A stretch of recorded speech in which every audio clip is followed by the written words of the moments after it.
Hello दोस्तों, आज मैं आपको जो जानकारी देने जा रहा हूँ बहुत ही महत्वपूर्ण जानकारी है दोस्तों जिला पंचायत सरगुजा के द्वारा पीएम आवास योजना में विभिन्न पदों पर दोस्तों अभी भर्ती निकाली गई है जो अलग अलग फील्ड से रिलेटेड है। तो उसी के बारे में आज दोस्तों मैं आपको जानकारी देने वाला हूँ और कैसे उसको आवेदन करेंगे, क्या क्या एलिजिबिलिटी है, योग्यता है, सभी चीज़ों के बारे में आपको इस वीडियो के माध्यम से आपको आज जानकारी मिलेगी।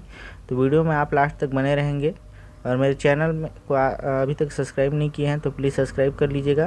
वीडियो को देख रहे हैं तो लाइक कर दीजिएगा, वीडियो को ज़्यादा से ज़्यादा शेयर कर दीजिएगा। चलिए दोस्तों चलते हैं आगे। यहाँ पर आप देखेंगे दोस्तों कि जो नोटिफिकेशन जारी किया गया है उसको मैंने यहाँ पर ओपन किया हुआ है, जिसमें आपको यहाँ पर देखने को मिल रहा होगा कि कार्यालय जिला पंचायत सरगुजा करके दिया है, जिला सरगुजा छत्तीसगढ़, जिसमें आपका प्रधानमंत्री आवास योजना ग्रामीण प्रथम तरल कार्यालय जिला पंचायत सरगुजा भवन अंबिकापुर।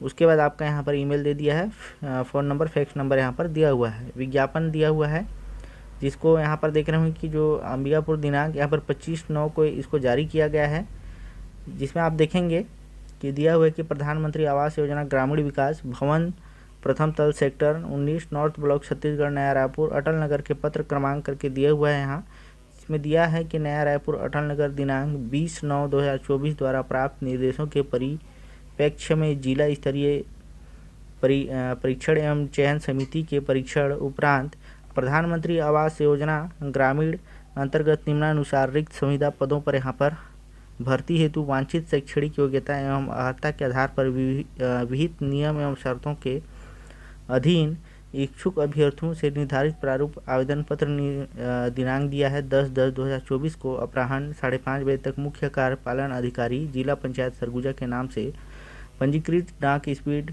पोस्ट के माध्यम से आवेदन पत्र आमंत्रित किया जा सकता है, दिया हुआ है। आप चाहें तो इसको यहाँ पर जैसे इसमें दिया हुआ है पंजीकृत डाक, या फिर जैसे आप इसी ज़िले के अगल बगल से बिलोंग करते हैं तो शायद इसको आप खुद भी जाके यहाँ पर सबमिट कर सकते हैं। नीचे जब जाएंगे यहाँ तो देखेंगे दिया है कि जिला स्तरीय पद के लिए, जिसमें आपका पद है 3 पद यहाँ निकाली गई है, जिसमें आपका पद का नाम है जिला लेखापाल, जिला स्तर पर है, डाटा एंट्री ऑपरेटर ये भी जिला स्तर पर है, और सहायक ग्रेड 3 ये भी जिला स्तर पर है। जिसमें आप देखेंगे कि अनारक्षित पोस्ट यहाँ पर 3 है, किसी के लिए यहाँ पर अलग से विशेष पोस्ट नहीं दिया गया है किसी भी जाति वर्ग के लिए।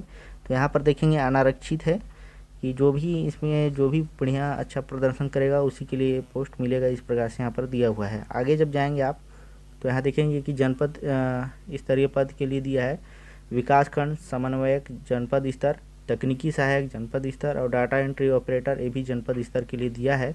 जिसमें आप देखेंगे अनारक्षित में 2 है, और उसके बाद जो अनुसूचित जनजाति में हैं उनके लिए यहाँ पर 1, और यहाँ पर जो तकनीकी सहायक के लिए 4 और डाटा एंट्री ऑपरेटर के लिए 5। इस प्रकार से यहाँ देखेंगे तो विकासखंड समन्वय के लिए तो 1 है और इसका 6 हो गया आपका, क्योंकि यहाँ पर देख रहे होंगे कि अनारक्षित में 1 रखा गया है और ये आपका 4 है। उसी प्रकार से यहाँ अगर आप देखेंगे तो यहाँ पर 12 टोटल 12 पोस्ट यहाँ पर निकाली गई है इसके लिए। जब यहाँ पर नीचे आएंगे तो यहाँ पर आपको जो शैक्षणिक योग्यता है उसके बारे में दिया हुआ है, जिसमें आप देखेंगे कि जो लेखापाल है जिला स्तर के लिए उसका जो वेतनमान है वेतनमान लेवल 6 के लिए 6 के अनुसार दिया जाएगा वेतन। इसमें आपका 23,350 रुपये इसका पर मंथ रहेगा। जिसमें इसका अर्हता मांगा गया है कि किसी भी मान्यता प्राप्त विश्वविद्यालय से वाणिज्य एवं स्नातक एवं कंप्यूटर एप्लीकेशन में डिग्री डिप्लोमा होना चाहिए आपके पास। मेरिट हेतु अंक निर्धारण दिया है, जिसमें दिया है कि हायर सेकेंडरी में प्राप्त प्रतिशत पर 100 अंकों का वेटेज देते हुए 30 अंक दिया जाएगा। अनिवार्य शैक्षणिक योग्यता में प्राप्त प्रतिशत पर 100 अंकों का वेटेज देते हुए यहाँ भी 30 दिया जाएगा। और दिया है कि शासकीय कार्य का अनुभव पर 100% यहाँ 100 अंकों का वेटेज देते हुए प्रत्येक वर्ष हेतु 4 अंक दिए जाएंगे। यहाँ पर अधिकतम 20 अंक रखा गया है। और जब नीचे आएंगे तो दिया है कि कंप्यूटर प्रायोगिक परीक्षा पर यहाँ पर 20 अंक यहाँ भी दिया हुआ है। नीचे जब आएंगे आप तो यहाँ दिया है फिर सेकंड का जो वहाँ पर पोस्ट दिया है, जैसे कि सहायक ग्रेड 3 जिला स्तर के लिए, इसका भी 4 लेवल के अकॉर्डिंग वेतन दिया जाएगा, जिसमें इसका 18,000 वेतन है। जिसमें आप देखेंगे कि मान्यता प्राप्त शिक्षा मंडल से आपका 12th पास होना उत्तीर्ण होना चाहिए, अथवा इसमें दिया पुरानी हायर सेकेंडरी परीक्षा उत्तीर्ण के साथ मान्यता प्राप्त विश्वविद्यालय से किसी भी विषय की स्नातक पाठ्यक्रम की प्रथम वर्ष की परीक्षा उत्तीर्ण, मान्यता प्राप्त संस्था से डाटा एंट्री ऑपरेटर प्रोग्रामिंग में 1 वर्षीय डिप्लोमा प्रमाण पत्र तथा 3 कंप्यूटर में दिया है हिंदी दिया हुआ है कि हिंदी टाइपिंग का 5000 की डिप्रेशन प्रति घंटा की गति। मान्यता प्राप्त दिया है मंडल संस्था अथवा छत्तीसगढ़ शीघ्र लेखन मुद्र लेखन परीक्षा परिषद से कंप्यूटर एवं आगे जब देखेंगे इसमें दिया है कि कंप्यूटर के बाद यहाँ पर आपको दिया था कि मुद्र लेखन परीक्षा परिषद करके कि कंप्यूटर सॉफ्टवेयर के माध्यम से हिंदी एवं अंग्रेजी मुद्र लेखन गति 5000 की डिप्रेशन प्रति घंटा की गति के संबंध में कौशल परीक्षा ली जाएगी। प्रमाण पत्र यहाँ आप देखेंगे कि अगर आप 1 घंटा में आराम से यहाँ पर 5000 वर्ड यहाँ पर टाइप कर सकते हैं, इस प्रकार से है। उसके बाद जब नीचे इसका यहाँ पर जो अर्हता दिया गया है इसमें देखेंगे प्राथमिकता दिया है इसको कि प्रधानमंत्री आवास योजना ग्रामीण जो रहता है वैकेंसी अभी कुछ दिन पहले ही निकली थी इसका, उसमें कार्य अनुभव दिया हुआ है कि उसी को प्राथमिकता इसमें दिया जाएगा। आगे देखेंगे इसमें दिया है कि डाटा एंट्री ऑपरेटर जिला स्तर एवं जनपद स्तर के लिए जिसमें आपका वेतन है 23,350, ये भी आपका लेवल 6 के अकॉर्डिंग दिया जाएगा, जिसमें आपका मान्यता प्राप्त शिक्षा जो दिया है 12th परीक्षा उत्तीर्ण होना चाहिए। उसके बाद जो सिमिलर मैंने ऊपर बताया वही चीज़ दिया हुआ है। उसके बाद जो वेटेज है ये भी यहाँ पर आपको सिमिलर दिया गया है, जैसे कि ऊपर में आपको बताया गया था। यहाँ भी आपका जो प्राथमिकता दिया जा रहा है, यहाँ आप देखेंगे कि प्रधानमंत्री आवास योजना ग्रामीण विकास वाला जो काम हुआ है उस पर अगर आपने कार्य किया है तो उसको जो कार्य हुआ है उसमें जिसने कार्य किया है उसको पहले प्राथमिकता दिया जाएगा, इस प्रकार से इसमें है। उसके बाद यहाँ देखेंगे कि दिया है हिंदी एवं अंग्रेजी में जो डाटा एंट्री की गति है 8000 की डिप्रेशन प्रति घंटा होना चाहिए, इसमें दिया हुआ है। नीचे आएंगे तो यहाँ दिया है विकासखंड समन्वयक जिला स्तर, इसका जो वेतन है आपको 39,000 यहाँ पर 875 दिया हुआ है। उसके बाद इसको लेवल 10 के अकॉर्डिंग यहाँ पर दिया जाएगा वेतनमान। और उसके बाद यहाँ दिया है कि मान्यता प्राप्त विश्वविद्यालय संस्था से दिया है BTech में न्यूनतम 60 अंक के साथ उत्तीर्ण होना चाहिए। और दिया है कि मान्यता प्राप्त विश्वविद्यालय संस्था से न्यूनतम 60 अंक के साथ स्नातकोत्तर की उपाधि, इस प्रकार से दिया है। उसके बाद जब नीचे आएंगे आप तो दिया है कि कम से कम 2 वर्ष का शासकीय एवं गैर शासकीय कार्यालय अंतर्गत विभिन्न दिया हुआ है।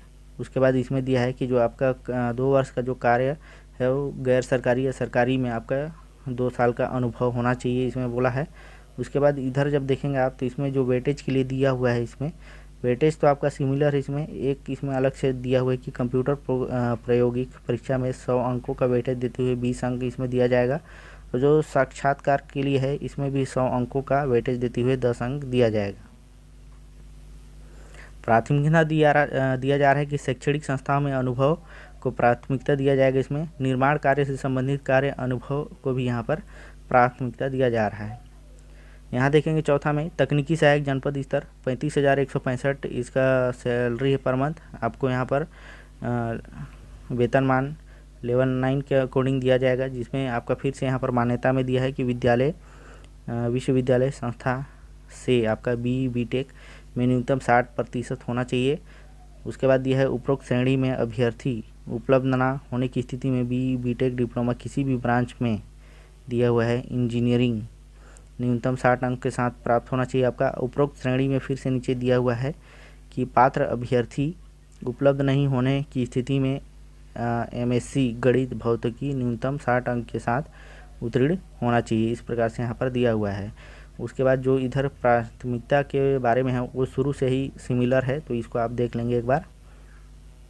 नीचे आएंगे तो दिया हुआ है यहाँ पर कि उक्त संविदा रिक्त पदों की भर्ती हेतु नियम एवं शर्तें दे दिया गया है, जिसमें आप देखेंगे कि निर्धारित प्रारूप में आवेदन पत्र बंद लिफाफे में केवल पंजीकृत डाक स्पीड पोस्ट से मुख्य कार्यपालन अधिकारी जिला पंचायत के नाम से दिनांक 10/10/2024 को 5:30 बजे तक आप इसको जमा कर सकते हैं। उसके बाद यह है कि व्यक्तिगत रूप से सीधे आवेदन अथवा ईमेल अथवा अन्य इलेक्ट्रॉनिक माध्यम से स्वीकार नहीं किए जाएंगे। इसको दोस्तों जैसे मैंने ऊपर में बताया था कि आप स्वयं वहाँ जाके दे सकते हैं, लेकिन आप इसको स्वयं नहीं जाके जमा कर सकते। यहाँ आपको स्पीड पोस्ट या डाक के माध्यम से आपको सबमिट करना होगा। यहाँ देखेंगे कि निर्धारित समय सीमा के पश्चात प्राप्त आवेदनों पर विचार नहीं किया जाएगा बोला हुआ है। आगे देखेंगे दिया है कि आयु न्यूनतम 21 वर्ष एवं अधिकतम 35 वर्ष। सामान्य प्रशासन विभाग द्वारा समय समय पर जारी छूट संबंधी आदेश निर्देश संविदा नियुक्ति के लिए लागू होंगे। आयु की गणना 1 सितंबर 2024 के आधार पर की जाएगी। विज्ञापित पदों में महिला समस्त स्तरीय आरक्षण लागू होगा। निर्धारित अर्हता योग्यता के संबंध में समय समय पर शासन के विभागीय अनुदेश लागू होंगे। अभ्यर्थियों के अनुभव के अंकों की गणना हेतु अभ्यर्थियों के नियुक्ति पत्र के साथ पद का अनुभव प्रमाण पत्र एवं अंतिम वर्षों का वेतन स्लिप बैंक स्टेटमेंट अनिवार्य रूप से संलग्न करना होगा, अन्यथा अनुभव के अंक नहीं दिए जाएंगे, इसमें दिया हुआ है।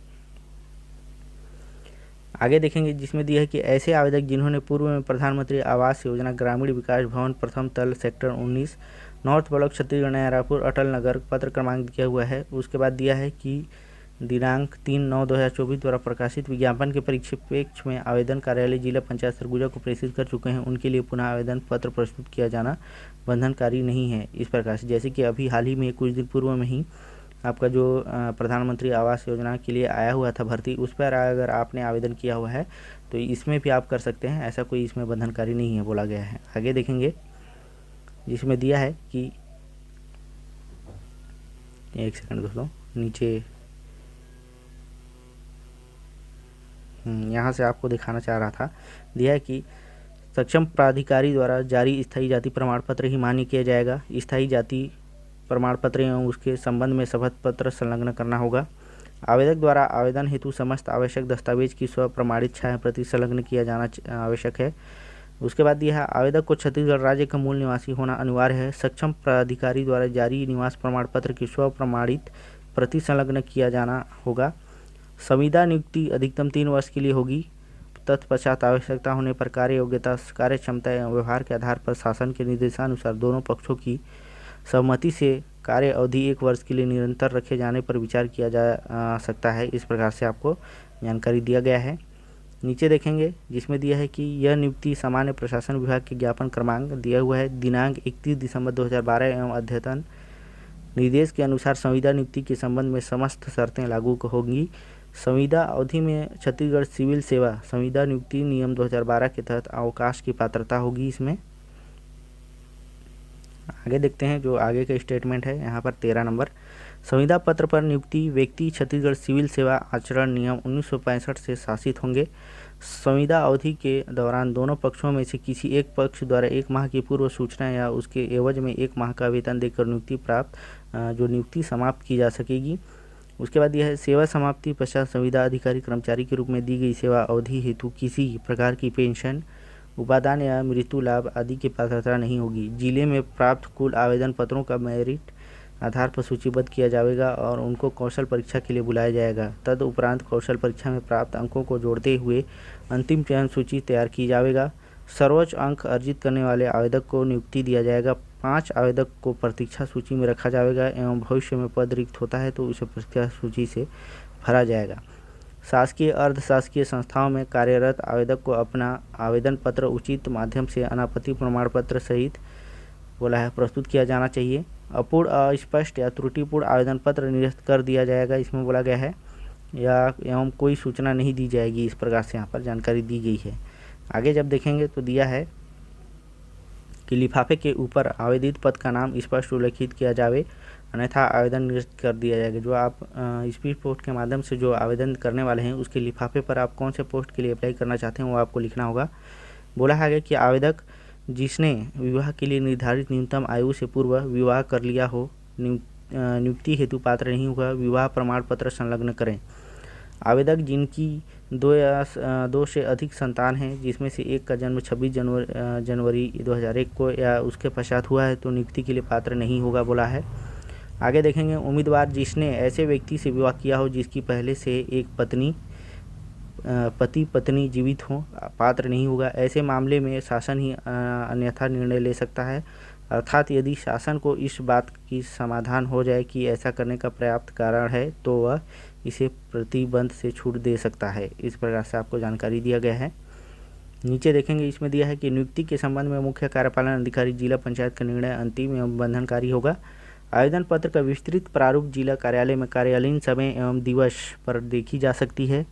जिला सरगुजा की वेबसाइट यहाँ पर देख रहे होंगे कि www.sarguja.gov.in पर देखा जा सकता है। कलेक्टर जिला सरगुजा अनुमोदित करके दिया हुआ है, जिसमें आप देखेंगे कि मुख्य कार्यपालन अधिकारी जिला पंचायत सरगुजा दिया हुआ है। आगे जब आएंगे तो आपको यहाँ पर जो इसका फॉर्म है भरने का वो आपको यहाँ पर मिल जाएगा, जिसमें आप देखेंगे कि दिया है कि संविदा नियुक्ति हेतु आवेदन पत्र का प्रारूप, जिसमें आवेदित पद का नाम है, संबंधित जिला का नाम है, प्रति दिया है मुख्य कार्यपालन अधिकारी जिला पंचायत, भरना है आपको, इसको सरगुजा कर देंगे इसमें। उसके बाद छत्तीसगढ़, जो भी आवेदक हैं वो अपने यहाँ पर फ़ोटो चिपकाएंगे एक। उसके बाद दिया है कि जो आवेदक का पूरा नाम आपको हिंदी में लिखना है और यहाँ पर इंग्लिश में भी लिखेंगे नीचे वाला कॉलम में। उसके बाद कौन से आप जो आपका जेंडर है उससे आपको यहाँ पर चूज़ करके लिखना है, आपको जन्म तिथि लिखना है अंकों में, और फिर जो आपका दिनांक 1/9/2024 से कितना आपको यहाँ पर दिन, कितना माह, कितना वर्ष हो गया उसको आपको यहाँ पर डालना है। आगे देखेंगे वर्ग, कैटेगरी, कौन से कैटेगरी में बिलोंग करते हैं वो देना है। पत्र व्यवहार आपका पूरा स्थायी पता होना चाहिए यहाँ पर।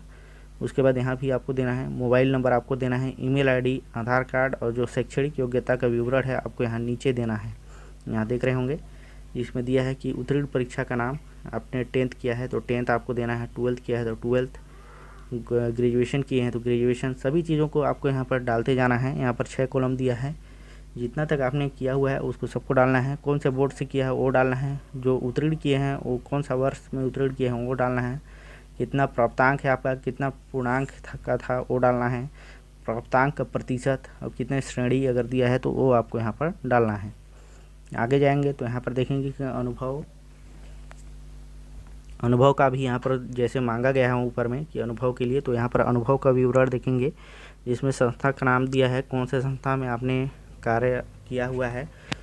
उसके बाद पदनाम दिया है, दिनांक से कितने तक आपने, किस अवधि तक आपने किया है, अगर वर्ष में किया है तो वर्ष में, माह तक किया है तो माह में आपको यहाँ पर जानकारी देना है। आगे देखेंगे तो दिया है कि विवाह की स्थिति में विवाहित हैं अविवाहित हैं, भरना है आपको। विवाहित होने पर निम्न जानकारी भरी जाएगी, विवाह का दिनांक, परिवार संतान अगर है तो आपको भरना है। शादी होने के बाद अगर आपकी कोई भी संतान है उनका नाम देना है, पुत्र है पुत्री है उसको देना है, जन्म कब हुआ है उसको आपको यहाँ पर मेंशन करना है। आगे देखेंगे जिसमें दिया है कि संलग्न प्रमाण पत्रों की सूची, अनिवार्य अनुभव हेतु सैलरी स्लिप, बैंक स्टेटमेंट आपको यहाँ पर डालना होगा।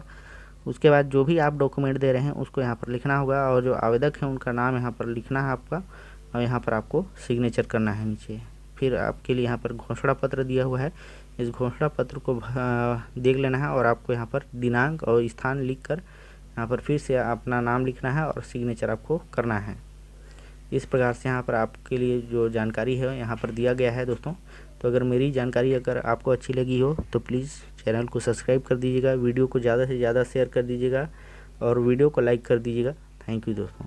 और दोस्तों इसमें जो है कि अगर आपको इसका PDF चाहिए फॉर्मेट तो आप मेरे जो व्हाट्सएप ग्रुप है उस पर आप ज्वाइन हो जाइएगा, वहाँ से मैं आपको इसको दे दूंगा, या फिर आप जो वीडियो है वीडियो को डिस्क्रिप्शन में आप कमेंट कर दीजिएगा, मैं वहीं पर आपको इसका प्रोवाइड कर दूंगा दोस्तों।